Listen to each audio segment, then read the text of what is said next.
Wrapping की दुनिया में भटका, मेरे हाथों में था माइक जब लोगों के हाथों में भटका। मेरे माँ बाप बोले रेवोल्यूशन बेटा मत चुन, लेकिन उन लोग पे भी थोड़ा कड़का, क्योंकि अंधेरी वाड़ा कुर्ला देखी फैंस दुनिया सारी। लेकिन अब चिंबूर की बारी गाऊंगा, अपनी बारी लाऊंगा। चिंबूर की बारी बनती है, चिंबूर अपनी ये बस्ती है, पब्लिक हमसे ये ठसती है। जहाँ पे भी हम खड़ जा रहे बन जाते हैं मस्ती है, पब्लिक इधर गस्ती है। भाईगिरी करने को ये नहीं मंगती तेरे मैं अकड़, तेरे हाथों में दगड़, ये ना मांगता तू हटके। स्टाइल और माइंड से खड़ा रहना देखो डटके, वरना है देखो फटके। क्योंकि भाई लोग ये सटके जो भी इनसे अकड़े वो सीधा दुनिया से वटके। पुलिस फाइल इनकी बढ़ के फोकट में किसते भी भड़के, जो दुनिया जब इनके सामने गुजरे उनके दिल धड़के।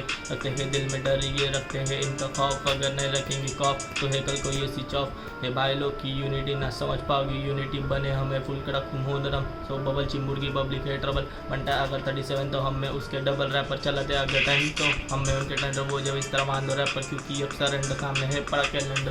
तो कितने दिन में बाकी करूँगा तुम्हारी एक दिन बाकी, समझ पाओ ये तुम ताकि हो गए तुम मुझसे उम्र में बड़े, लेकिन संभल के रहना मुझसे। बताऊँगा मैं तुम्हें हूँ जहरीला सांप, ले ले मेरा नाप, क्योंकि छोटा उम्र में लेकिन हूँ तुम्हारा बाप।